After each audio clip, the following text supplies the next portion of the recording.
Hey everybody, welcome to another edition of Linkarati Live, which of course is presented by Page One Power. Thanks for joining us today. Greetings from Boise, Idaho, where we're always launching these webinars from. My name is Andrew Dennis. I'm your host today. There's my Twitter handle if you want to check out all the awesome things I say on Twitter. And then today we have a great panel for you. In the building for the first time during Linkarati Live, usually he joins us from Pullman, Washington, is Cory Collins. Hey there, Cory. It's good to be here. Good to be here in the flesh. It's weird having you here. Also on our panel we have Nicholas Chimonas. He's the head of research and development here at Page One Power. His title's always fluctuating. He does a number of things, but thanks for joining us, Nick. Yeah, good to be here. Thanks for having me, guys.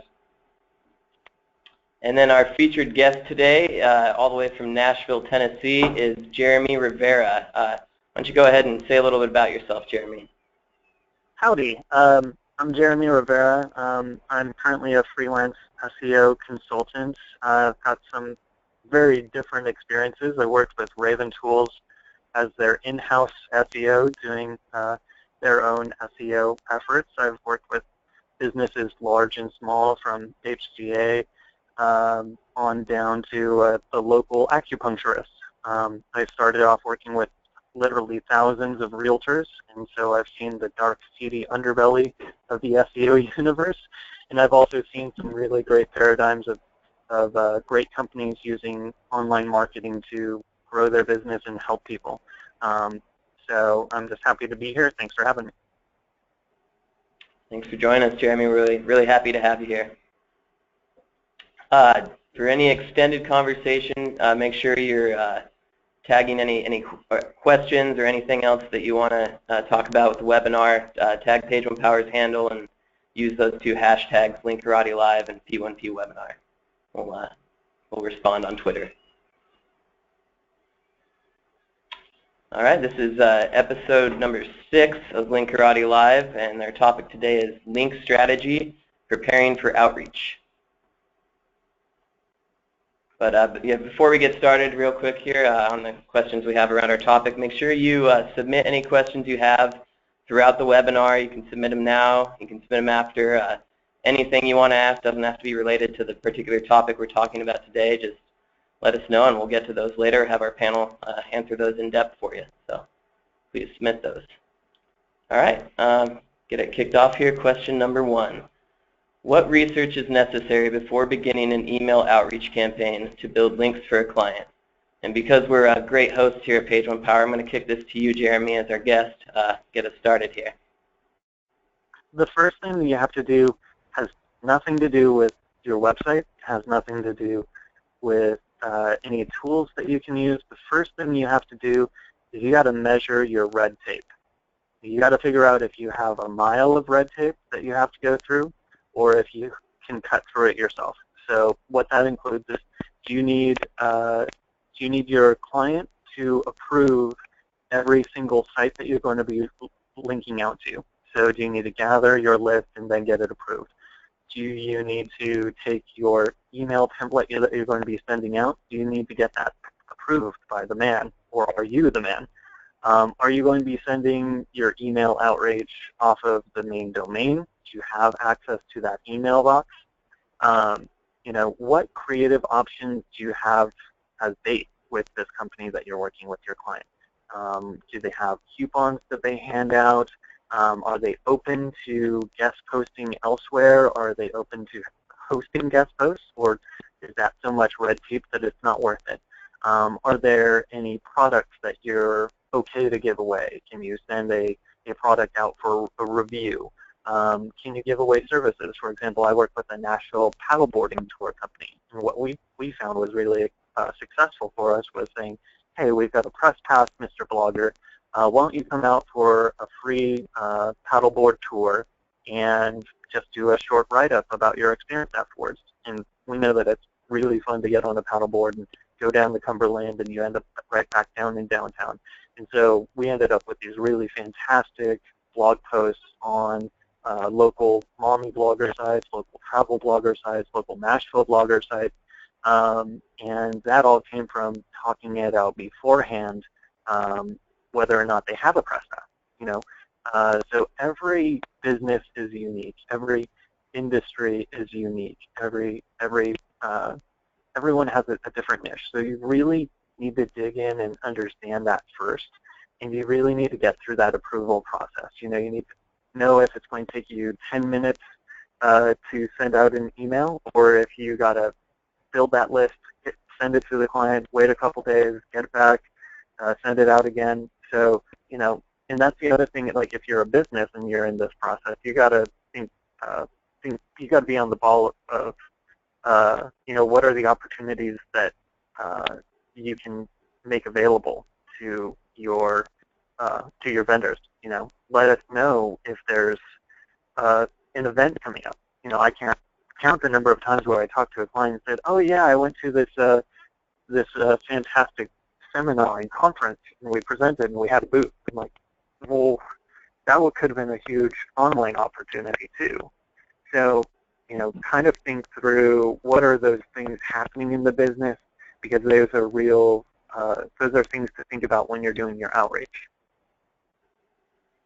Absolutely. Communication is just so essential, because nothing's going to slow down your project like that red tape that you mentioned. Do you want to add anything onto that, Nicholas? Oh yeah, I mean, I think that Jeremy is totally correct about all of that. And all those questions, to me, what that distills down to is informing your strategy in the beginning. Before you go out and do anything, you need to completely assess every asset you have at your disposal. And then once you have an understanding of the value your organization you're working with, your website you're working with has, then you can dictate your strategy. So it's like two questions being answered at the end of the day.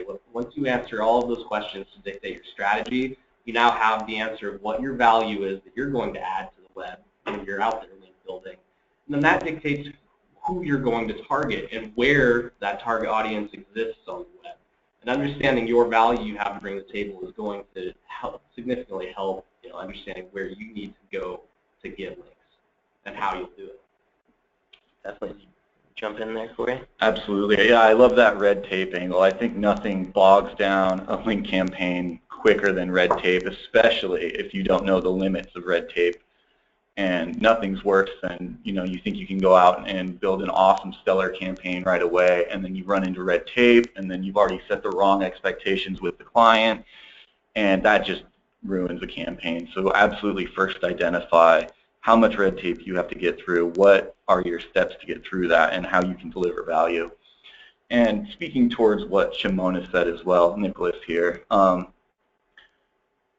I think that sometimes people see link building and SEO as like a dungeon dwelling kind of IT profession still, and it's really not that anymore.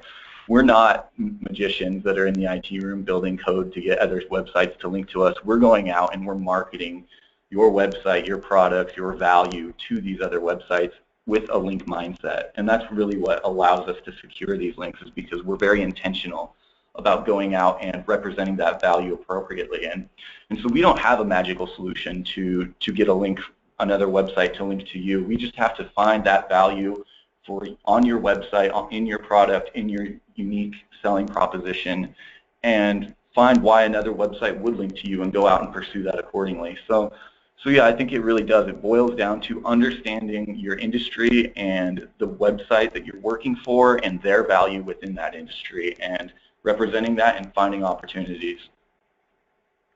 Definitely. Yeah, there's go ahead, there's a perfect example of how red tape can stretch out your time frame. We had a client, and we talked through it. We told them, hey, you know, we think that getting a guest post posted to the startup community, just kind of informing them that, hey, you need this type of errors and omissions insurance for your company. We'd like to get a post out there. We'll make sure that it's lengthy enough, over 1,000 words, and we've got a professional writer, and so I did the research. I found an opportunity, struck gold fairly quickly, and sent an email, and they were interested in getting a guest post. We had it written up, and we, you know, sent the post over to the client, and he's like, no, this is fluff. You know, that's all he said for a week. so then we had to get back in touch with them, and then, we're like, can you give us a little bit more about that? Like, why do you think it's fluff? Like, what's your opinion?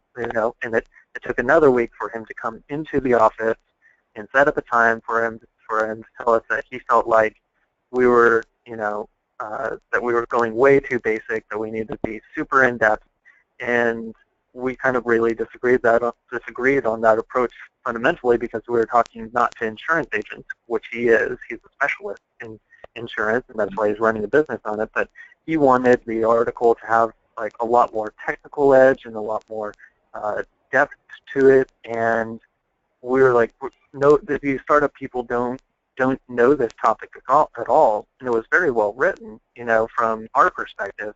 But he had disagreed from it from an industry point of view. So 4 weeks passed, back and forth. We finally, we get it rewritten, and he still didn't like it. We got it rewritten, and he still didn't like it.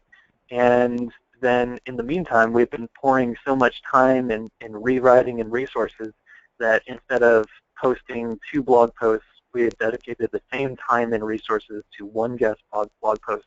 And then he ended up saying, let's just move on, find another opportunity, let's not do this. So, that's kind of a piece where, the client's expectations and even sign off on the concept on the front end, if he had, it's one of the frustrating situations, it's kind of the worst case. And then he was upset because we didn't put 2 blog posts up during that time frame, because we poured those writing cycles into this, growing guest blogging effort. And if we had known on the front end that getting approval on that type of content would be that difficult, we would have spent all of those hours on a different type of link building approach. The broken backlinks, looking for directory opportunities or finding other opportunities to get references. But it turned out that for that client, just the approval process of getting the verbiage through and getting it exact tone and perfect and just was way too much. So that's something that you need to know and measure on. Sorry, we've had that exact same scenario so many times at Page One Power, and that is not uncommon going into a link building campaign, that a client has all these dreams and aspirations, but there are so many roadblocks in the way, and you need to identify that. You have to find that path of least resistance that you can be successful in, or else you're just paddling upstream. And it requires being pretty empathetic to the client's situation, because yes, they're hiring you to do the service, but they themselves are their own worst enemy for allowing that service to happen at times. And so you really need to get an understanding of, that's even before you sell a link building outreach campaign, an understanding of what the client is capable of doing, how many obstacles are in the way, and that's a really important aspect to all of this. Definitely. I mean, it just really highlights how important it is to be on the same page, from the get-go. Make sure those expectations are clear and everybody understands what they are. Did anybody have anything else before we maybe move on to question number 2 here? I think I'm good on my end. Yeah, I think that encapsulates it. All right, great job, guys. We'll move on to question number 2, which is how do you identify potential opportunity for a client? I'm going to have you kick this one off, Nicholas.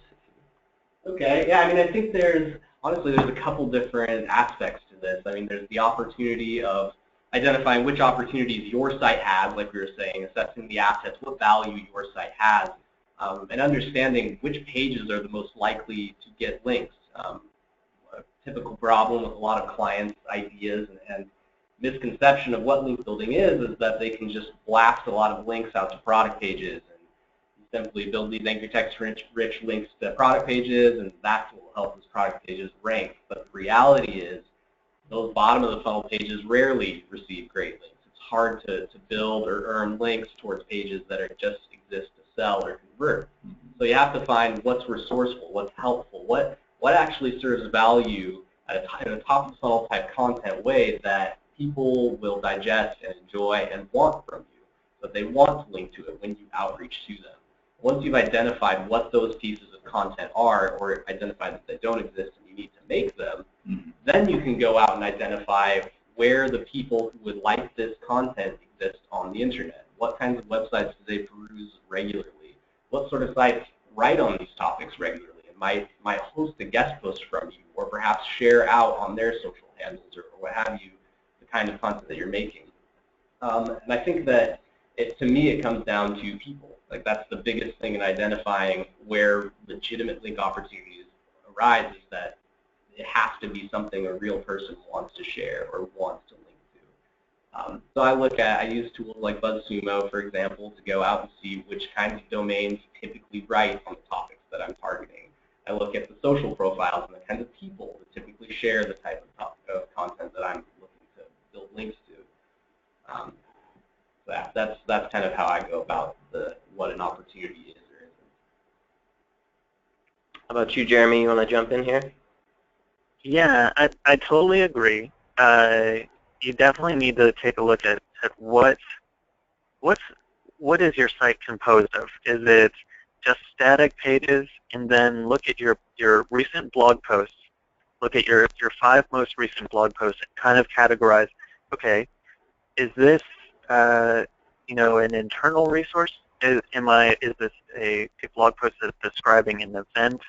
Like, what type of content are you putting does already exist?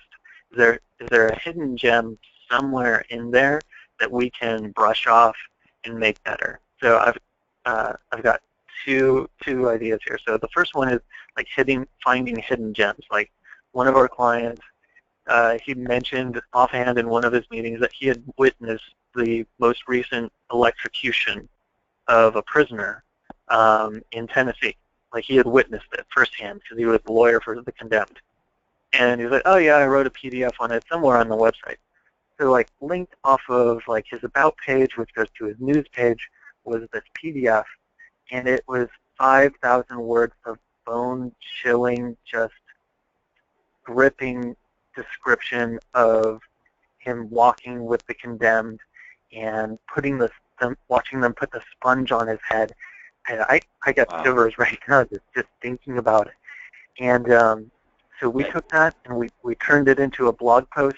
We published it, and I got a link I posted it to Reddit because I found out that the electric chair in Tennessee is actually constructed of the gallows wood from the old gallows where people were hung up until the 1920s.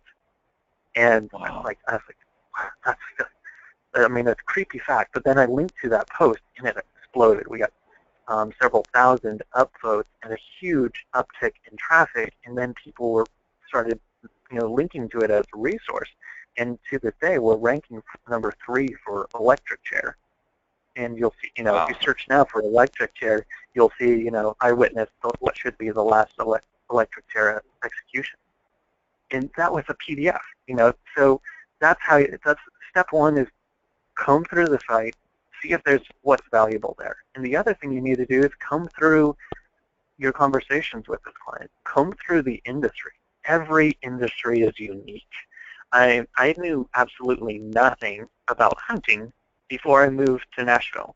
And after I worked with Raven, I went to a small agency called Caddis Interactive, and they had a ton of outdoor clients, bow hunters, and arrow companies and decoys. And so I had no idea where to start, but I listened into a conversation, and he was talking about this hunting club that he was a part of. And he posted up pictures of his most recent trophies, and created a blog post about his experience and posted a link to his sponsoring company that he had reached out to, and he had free arrows that he'd been given. I'm like, okay, there's an opportunity. So in this niche, there are groups of hunters who are digital savvy. They create blogs. They're ready to create blog content, and they're looking for a handout of some arrows or some equipment or some broadheads or decoys, and they're more than happy to give you followed links and write whole blog posts about their experience with your product. And all you have to do is reach, so then you start looking for that. Opens the door. and that's a potential opportunity. Then you're looking for all of these deer hunting clubs, break it down by region, break it down by species, and then you've got a whole field of opportunities and backlinks, and that's completely different from, from realtors, So every industry is absolutely unique. So you got to start with that conversation and dig in and understand what they do, what their clients do, how they behave, because every industry is unique, and you got to treat it that way. Absolutely. I couldn't agree more. One thing that I'd add to all that is that not only is every client different, every industry different, but every industry links differently. It's really, really fascinating. If you build enough links for enough different industries and niches, eventually you'll realize that every industry has a different linking environment. Certain industries won't link to certain types of content, or in some industries it's really, some content performs really well. It's just, you really have to go out and understand how are different websites connecting between themselves within an industry. And one thing that I really like to do to find potential opportunity for any client is to go look at first I'll ask for a list of their primary competitors, and I'll do a competitive analysis on them, but also just kind of look at some of their head terms and their key terms as a business and see who's living in that space and how are they living there, and what's driven them into that space, and how are they getting their links. I think that there's always opportunities to find. You just have to really dig in and look at how are different websites linking to different websites within that industry, and how can you tap into that. Yeah, and one thing I guess just to add too, like one thing that kind of intrigued me that Jeremy said was when he's talking about his example of learning about hunting. He knew nothing about hunting before going to Nashville, and then had to learn about it for clients. It doesn't work for every niche, but one tactic I really like to employ when I'm working in a niche that I'm completely unfamiliar with, as long as there is actually a niche of consumers or clients that have this product in some sort of way associated with a hobby in their life, go to the forums. Like the #1 gold mine you can go to is the forums. I guess an example of this is over the past year I've been kind of trying to learn how to become a car mechanic on the weekends, like the exact opposite of working at an office desk. So I've been rebuilding this 1968 Mustang. There's all kinds of topics I've discovered that are covered in depth by users in forums, talking about like, here's how you do a front disc brake conversion. Here's how you rebuild or clean out a rusty fuel tank from a 46-year-old car, etc. And all of this content like only exists on forums. No websites are writing out awesome comprehensive guides. You can take that content, have good pictures, and there's a couple Mustang parts companies that have done this really successfully. But for the most part, all the stuff that's ranking really well are forum threads for the long tail question-based queries. So if I have a client that I'm pretty unfamiliar with, I like to get a big list of all the long tails that are relevant to that industry, that their customers, questions those customers might be asking, and then find the forum threads, find what's ranking where legitimate experts, enthusiasts on these topics are writing about them, conversing with one another. What I found, especially in the auto parts industry, going with this example, is that constantly in these in-depth walkthroughs and tutorials with great pictures in the forums, these users are linking out to products that they purchased while rebuilding their car and while going down this specific project. And probably 95% of these times, the links are all broken. They're all going to product pages that haven't been properly 301 redirected since a new site design. There's just like so much opportunity that these websites are missing out on, not even realizing they're being linked to, not monitoring that kind of stuff, killing off product pages that would be so highly converting right from direct traffic out of a forum.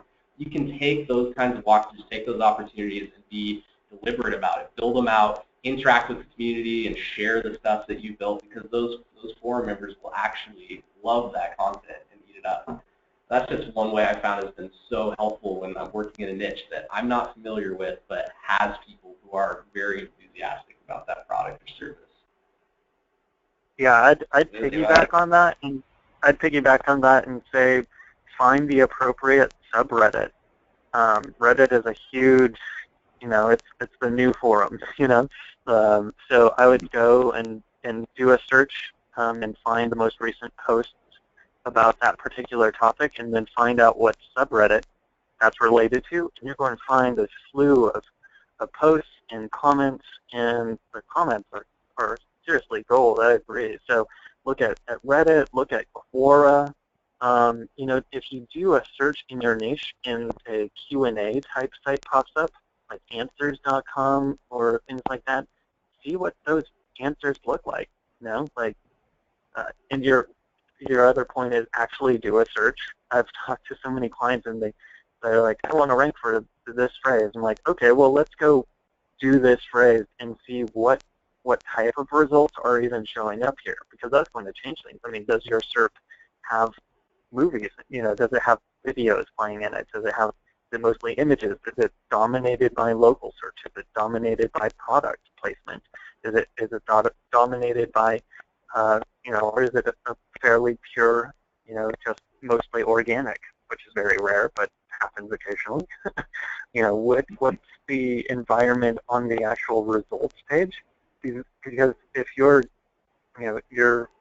competitors have, you know, 2 videos ranking up there, you know, maybe it might make sense to put time and budget into getting a video up to speed that matches that particular query, or, you know, making sure that you've got visual assets that are appropriately matched up. You've got the right file name, alt text, title tag, so that you can perform well in image search. So I agree with both of those things, but you can take it just a little bit further.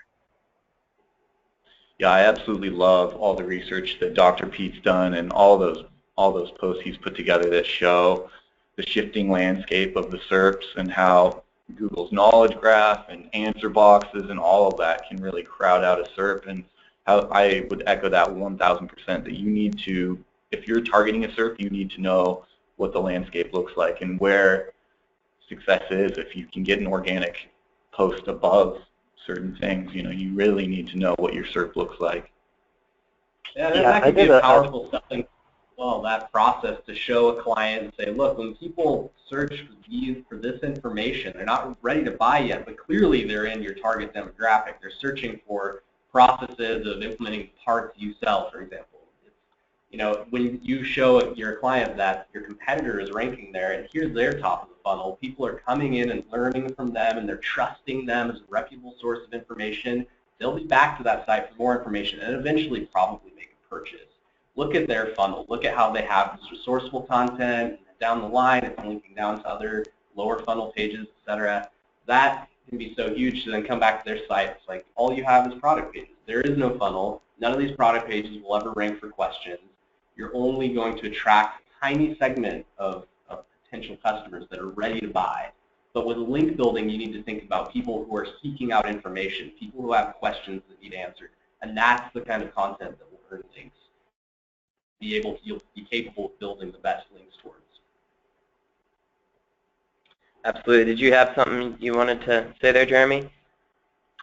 Just kind of a throw out there. Like, I was writing for Authority Labs last year, and they did a SERP analysis, like everything, like breaking out all of the different unique queries and all of the things you can trigger in a SERP. Like, you can get a calculator, you can get a graphing calculator. You should know what the knowledge graph looks like for a company or an actor or a business or a book, because those things do have an impact. You know, ads for songs now, actually, you know, they've got paid ads that show up along with the artist's name. So that's important to know if you're working in the music industry. You know, these things change each year. There's new features that Google changes in the SERP. So you can see my analysis over at Authority Labs that I did last year, but really just spend some time plugging in those queries and be the searcher and just, you know, actually look at these SERPs.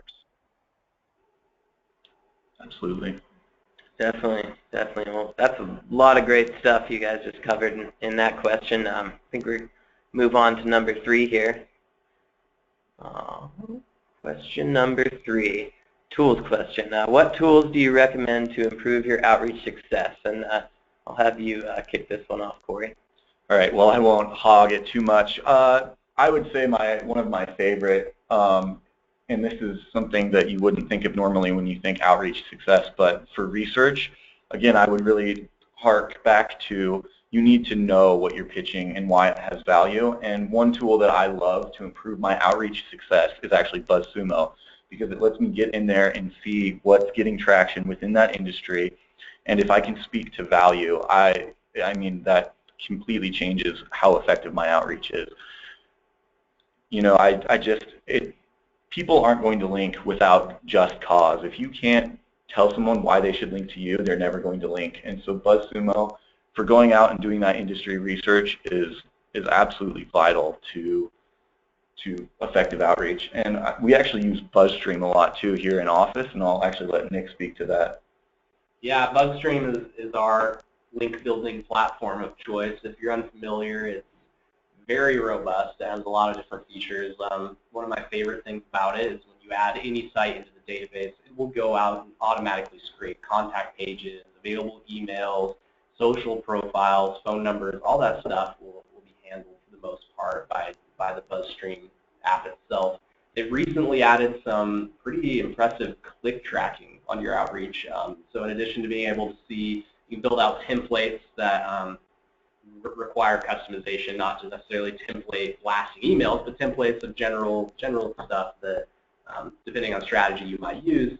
And it'll tell you the success percentage of the various templates you're trying, so you can kind of gauge success there. And they also added some click tracking capabilities as well. So if you're emailing from within the platform, similar to Yesware, it will tell you open rates and that sort of thing. So that's been our choice. I would definitely recommend heading over to pointblankseo.com in order to check out John Cooper's massive, comprehensive post on various link building platforms out there available. I know he goes over BuzzStream, Pitchbox, and one other, Link Ninja, yeah, something Ninja is in there. But it just kind of outlines the pros and cons of these various platforms, depending on what your goals are, what your team is composed of. BuzzStream for us is typically more geared towards those that are doing something more akin to digital PR, not necessarily just scale blasted kind of, I don't know, I don't want to call it spam necessarily, but blasted template link building, but it's really for people who want to go in depth, develop relationships with their contacts, maintain a database of people that they're actually working to have some kind of human interaction with. Pitchbox is a little more at scale. You can build out the rules of what users are capable of doing a little more, but we use BuzzStream at Phasia Empower. We love it. Definitely. And just to add on to Nick suggested John Cooper's resource there, I think Brian Dean just did something on backlinko.com as well that it covers like a whole bunch of like 131 different tools, but I think outreach is definitely covered in there as well. But I imagine you might have some suggestions here as well, Jeremy? Yeah, you guys covered BuzzStream and BuzzSumo. Definitely back those recommendations. I just signed up for BuzzStream, so I honestly, I've been searching for a good link CRM for a while, and I'd used Raven Tools CRM for a little while, but it just wasn't doing it for me. But I still do use Raven Tools because they've got the majestic data, so I go into the link section and use that backlink data because it's sloppier. Like there's a lot more errors in majestic data than Ahrefs. But I tend to find that those tend to generally turn out to be like better opportunities because they're a little older links and some of them are broken. So you need a good backlink analysis tool as well as BuzzSumo and BuzzStream. Another quick tool is called Voila Norbert, and what that allows you to do is you take the person's name and the domain name, and then it checks the mail records and tries to validate and discover email addresses for you. So I know BuzzStream has that built in on a certain level, or it scans the site and pulls contact information, but that might be a quick way to get an email address off of a domain. And then here's another tool to help you improve your outreach success, a little thing called Twitter. A lot of people just they forget that the people that you're going to be interacting with are either small business owners or small agencies who are handling that profile, or medium-sized agencies or large agencies. So chances are good that the people who are managing the social side are either the business owner themselves or the stakeholder who's tied into it, or they know who the stakeholder is. So if you can start building up a relationship with the online Twitter identity of that particular company or person or blog, then you can develop more of a long-term relationship. So I like to use Twitter lists, and I follow the scheme of observe, participate, engage, and network. So observe how people in that industry are using Twitter, participate, favorite their things, retweet them, and then @message them. But do that first, before you send the outreach email. Spend a week and favorite, retweet, @message, kind of build up that speed. And by that point, if you've been kind of in touch with them and pinging them and helping promote them for a week, then when you send an email or you send a DM to them and do a little bit of outreach, then you've already warmed yourself up to their hearts because they know that you're responsive to their message and you're helping push that out. I know people that favorite my things, retweet, and then @message me. I'm hop, skip, and a jump from giving them a link because I'm like, you guys are helping me out. It's hard to get people that are responsive. So, and I'm in the SEO industry. People know that. But other niches, like if I'm a Jewel Mechanical, if I'm an HVAC company and I'm not getting much love on my Twitter, and over the course of a week, this guy's favoriting my stuff, retweeting my stuff, replying to me in my stuff, then I'm going to be much more likely to interact with them. And if that person's just an interim or they're just handling social, chances are they know who's a good contact. So send them a DM message and find an excuse, find an opening, and use that as a medium to connect with them. Yes, absolutely. I have one more tool too that I actually just remembered. We don't use it personally, but Giselle Navarro of Neomam out of I think they're in the UK. She wrote a post for Linkarati covering Yesware, which is actually a sales tool for email. It shows you when someone's opened your email, and it can track all sorts of statistics. I was actually quite blown away by the post she wrote for Linkarati, and it covers this whole tool in depth. But after we got that post, I think we started looking at that tool internally to see if that's something that we'd actually be interested in. And she shows how she uses it to get placements on different websites and essentially links, and it was really quite a powerful post. And so if you're looking for outreach tools that can help you track your outreach success, I would definitely recommend going and checking that out.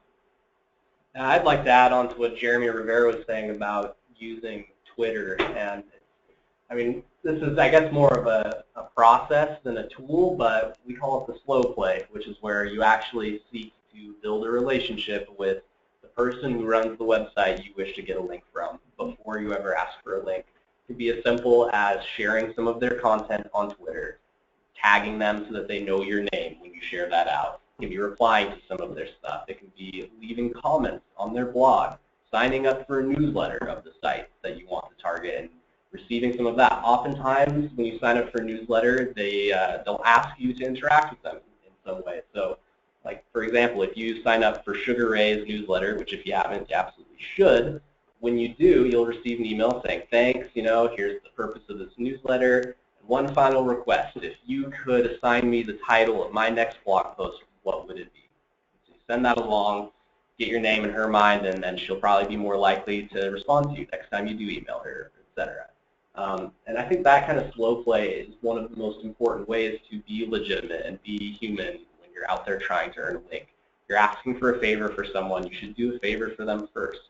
I heard this morning in the break room, one of Norm, actually, he's been featured on Linkarati Live a couple times in the past. He's one of our star link builders. And he was talking about this website he's been kind of circling around for maybe a few weeks now, and how they recently released I think it was either an email digest in their newsletter or a blog post that they did, where they said, thanks to our top 5 most active contributors to the site. And he was listed in there. It's like, okay, they definitely know my name. Now is probably a great time to outreach to them and talk to them. Like, yeah, that's exactly how it's done. Absolutely. If you can build that relationship beforehand, before you outreach and ask for that favor, you're going to have a way better chance of success. And then it's important to keep nurturing that relationship after you get the link too. Like the game shouldn't just end right. Don't hit it and quit it. Especially, don't hit it and quit it. That's our new. That's Page and Empower's new tagline. Thank you, Jeremy. Well, that is a great place to stop, I think, on question number 3, and we've got a poll to push out here real quick. I think Mike's pushing that out. Should be open right now, and yeah, I'll take this time to ask you, please continue to submit your questions. We're entering into the Q&A, live Q&A portion here of our webinar, so if you have anything you want to ask Jeremy, Nicholas, or Cory, please just send that in, and we'll answer it here shortly after the poll closes. I'd like to give a shout out to Consumer Affairs for joining our webinar today, being on Twitter. Nice. They're having a nice lunch and learn right now. I hope you're having a delicious lunch. I hope it's pizza or sandwiches. Or pizza sandwiches. Or a pizza sandwich. That's my #1 favorite food. Pizza steak sandwich, actually. So thank you for joining us today. What? I said a pizza sandwich. That sounds both greasy and amazing. Yeah, that's with ranch sauce. Do you have fry sauce in Nashville, by the way? I was wondering, like, is that only a Northwest thing? Do you know what fry sauce is? I do, but not because it's a thing here. And mayonnaise. Yeah. Oh, right. No, tater tots are a thing here, and hot chicken. But like, I didn't know that tater tots were like a main course. Like, I always thought it was a thing that you got as a kid. But here in Nashville, we take our tater tots seriously. Like, I had one with like 5 different cheeses and Gruyere. It was amazing. Like, this tater tot changed my entire culinary opinion. We also take tater tots very seriously in Idaho. Potatoes. Potatoes. You know, have you ever had finger steaks? Did you know that we invented finger steaks in Idaho? Are you familiar with what finger steaks are? Actually, I don't know what finger steaks are. So it was invented at a strip club called The Torch, which was once a family restaurant before becoming a strip club. And The Torch, there was this brilliant line cook who decided to take like the leftover steak, cut it into strips, batter it, and then deep fry it. And then you eat it with fry sauce. So good. I'm going to get some finger steaks for lunch today. You really can't go wrong with deep frying. Right. Yeah, it's almost noon here. I think that's why lunch is on everyone's mind. Yeah. All right. Well, I think we're about to close the poll here. Not already closed. All right. Well, looks like we've got some questions here. Go ahead and go with this first question from J.D. Miller. He asks, when doing outreach emails, I seem to be only getting about 20% response rate. What kind of subject lines in outreach seem to have the best response rate results? And I'll let you jump on that if you want, Jeremy. Yeah. So I'm really a fan of the quick question. It's kind of, so I'll say 2 things. Again, it goes to your specific industry. And every industry is different. The type of people that you're contacting are different. So 2 things. One is I do like the quick question. It works across all industries. It sets the expectation. What is it? It's a question. How much time is it going to take? Not much, because it's quick. And then you want to, make sure you don't write up huge, gigantic paragraphs. Depending on your industry, 20% response rate, not bad. But, we always want to get those response rates higher. So there's that tactic. The other, what I would suggest is, see if you can, take a peek at your client's email inbox, because if you're wanting to get an idea of what type of emails they're receiving, and what type of emails they ignore, that could be a question that you put directly to your client. When you receive emails, what's in your niche, what's something you get very often that you're interested in, or what's just obviously blatant spam. What are the industry filters? Like, is continuing education a part of that industry? Because certain industries, they constantly need to be learning. They've got new regulations and stuff, so they're part of collectives, and they've got email lists that they're part of, and they're very responsive. Other industries, they don't have that type of stuff, so that type of approach is not going to work. So keep that in mind. Use a quick question, but also try to take a peek at or ask your client what type of emails are common in your industry, and and that's a grain of salt. Some clients are not indicative of what their peers and other industry people might do, but it might give you some gems. Yeah, I love that. I absolutely would echo learning from your client. What kind of emails do they see, and what kind of subject lines do they respond to? But more than subject lines, if you're struggling with response rate, I mean, subject line's pretty key within there, but there's an element that I think is often overlooked, and that's following up on your emails. People are so busy, and people are inundated with emails anymore. And I manage Linkarati, and we ask for guest contributors, and I often see emails, and they get ignored for a day or so when I'm busy. And the best thing you can do if you're trying to get someone's attention is politely follow up. Reply to your email, tag them back in it, and say, hey, I just wanted to grab your attention and see if you saw my email.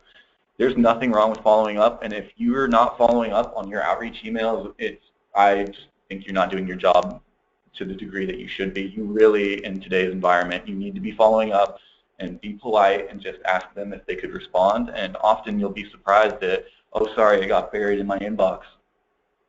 Yeah, and the other thing is that, too, is that when you are following up, you might want to try a different avenue to reach them. Maybe don't just blast the same email address that you originally tried. Perhaps try Twitter. Connect with them on LinkedIn. Leave them a blog comment, et cetera. Just try something different. I think the other big thing that can really help improve your response rates is the slow play approach, like we were talking about before, getting your name in mind of the person you're trying to reach before you email them.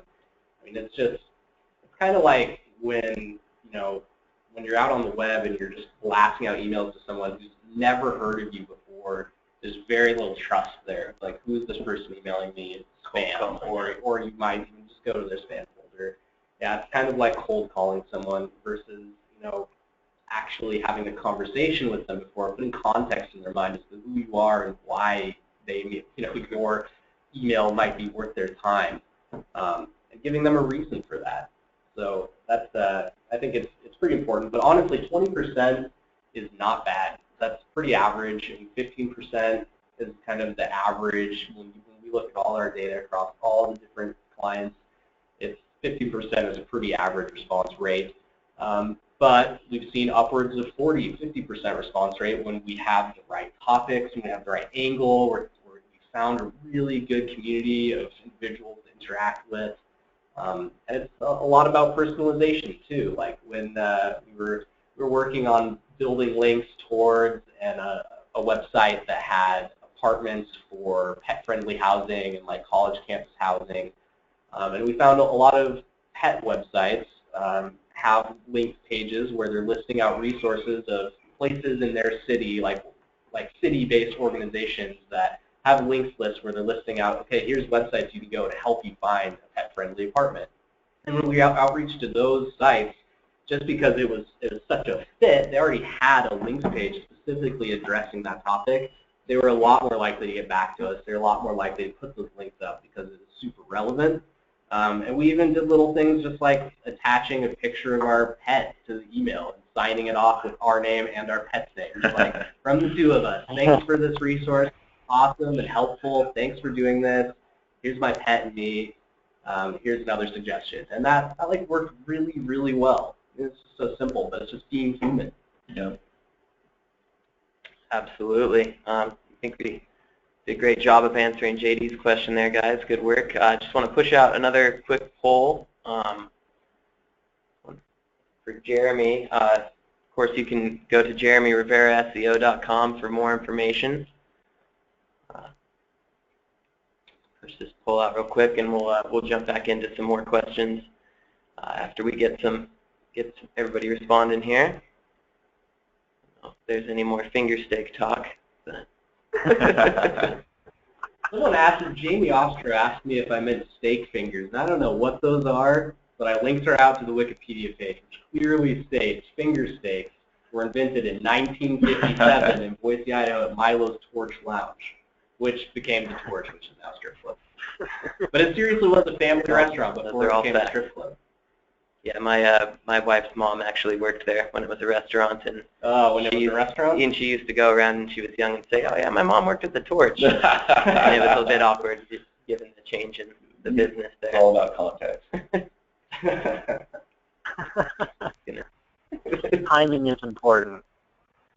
It is. It is. And that's another thing. I mean, into outreach and communication is, when you're sending these outreach emails, like, there's certain industries, the people answering are going to be on it in the early morning, or they could be, if you're messaging independent bloggers and mommy bloggers, then sending an email in the evening is actually preferred. So just because you're in the office and you're doing it right then does not necessarily make that the perfect time to send that email.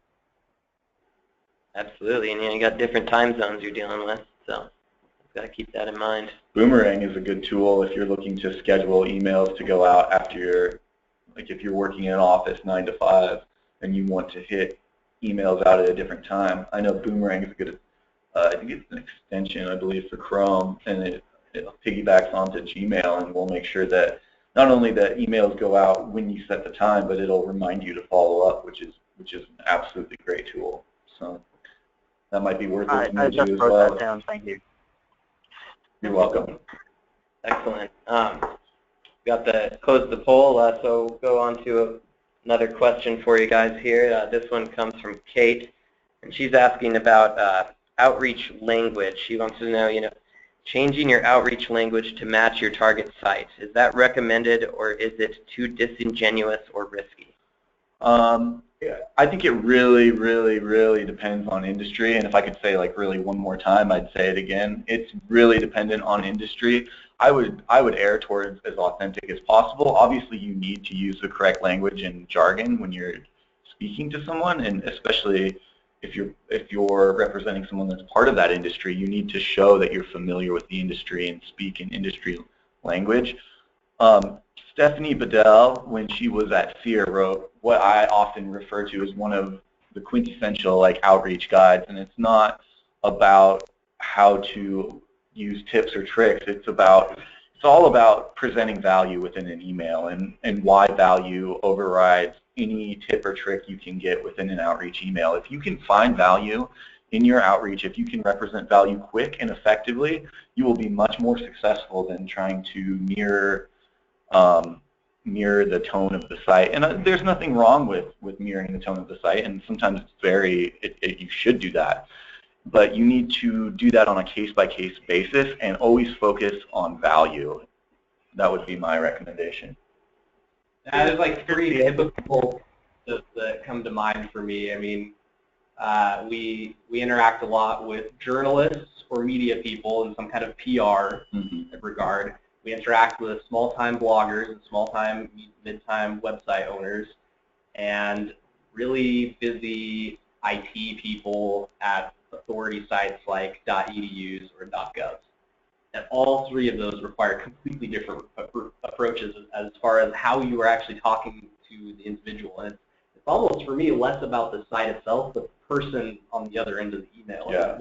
What kind of considerations you need to take in mind when you're talking to a PR media journalist. They need someone who's going to respond very quickly, who will be very considerate of their time because they're busy. If it's a .gov site, you're going to be a lot more straight to the point and blunt, versus if it's a mommy blogger, you're going to be very personal and emotional in your outreach, that something that they wrote or their website in some way really resonates with you, and that's a huge reason as to why you want an opportunity to publish on their site.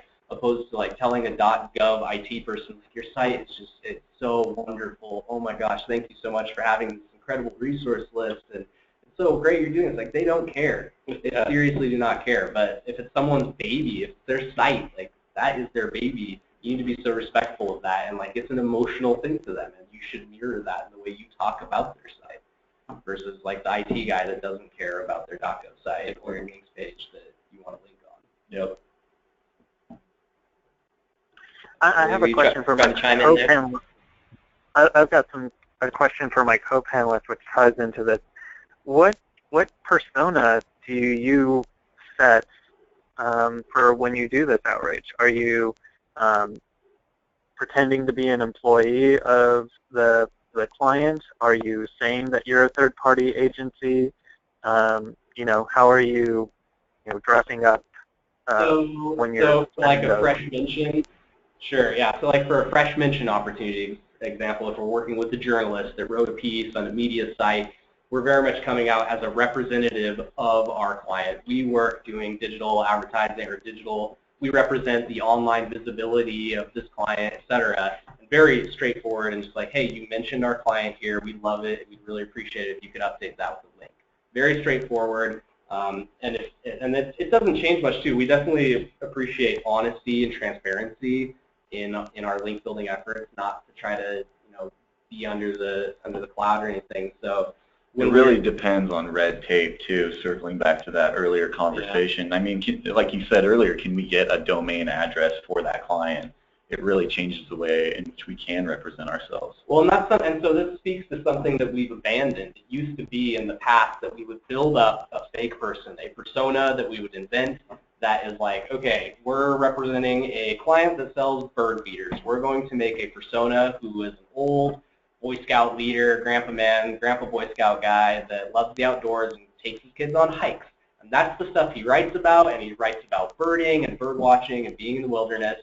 And we build up this incredible fake person who's so reputable. They've been published on every birding site in the universe, and everyone loves this guy that we've invented.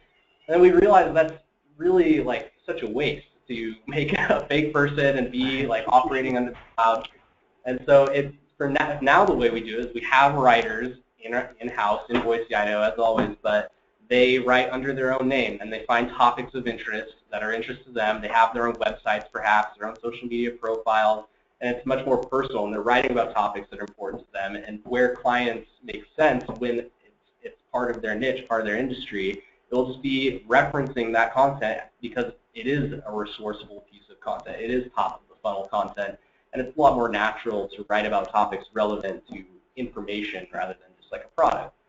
And so that's kind of how we do it now, and it's the same thing for like a .gov site, just representing this client. They have this resource. It would make a lot of sense to add it to your page here. Yeah, and I think it used to be, oh, you'd get commercial requests, is this an advertisement or not? And that was part of the whole, do we create a persona? And what we've found more and more to be the case is that if you can find a good value proposition of why they should link, they don't care who's emailing them. If it makes sense for their site, they're going to link. And so you just really need to find that value proposition. Yeah, if it's going to make their site better, it's going to help their audience, why wouldn't they want to link? I mean, that's just the web is based on links, truly. Yeah, I mean, that's what makes the web function, is links. So, how about you, Jeremy? What's your experience with that? Yeah, it really depends on like what we're approved to do, and for the majority of them now, I'm just approaching it as, hey, I represent this client, but occasionally, like, I've sent it out as, depending on the size of the brand, like, I'll send it from my name, but put the company's domain name, and like I'm Jeremy working with, not fully representing my independent agency, or myself as myself, but just as myself with this company. So that's usually where I toe the line, either as completely as myself, or depending on the industry, or as myself, but working with them, not specifically stating what my position is, just more of my name, my contact information, and their domain name. That's my current approach. That makes sense. All right. Well, I think we have hit the hour mark here. If we have any extra questions, we will get those passed along to Jeremy, Nicholas, and Cory to answer them for you and get back to you. Thanks again, everybody, for joining us today. Thank you very much, Jeremy. It's been a pleasure to have you. Yeah, thanks for having me. It's been interesting. Oh, I just thought of something real fast. Go to events. Go ahead. Go to events. Like if your client is in your same town, like find out what events happen in that industry. Go to those conferences. Go to a bow hunter conference and meet with a bunch of these people. Like meeting those people in real life. Go to meetups for that industry. Who are interested in that. You're going to make so many organic contacts that they're going to be able to then think of people that they know. So that's a really fast win, but that's, it's a little bit iffy because, you're personally representing yourself. You got to go and take the time to do it, but it's totally worth it. Try it. Absolutely. That's just taking niche research to the next level. That's great advice. Thank you. I love that advice. Yeah, that's great. Absolutely. Well, thanks again to everybody who joined us. Thanks for our great panel. We'll see you next time on Linkarati Live. See you later. Thanks again, Jeremy. It was a pleasure. Pleasure. See you guys later. Bye. Take care. See ya.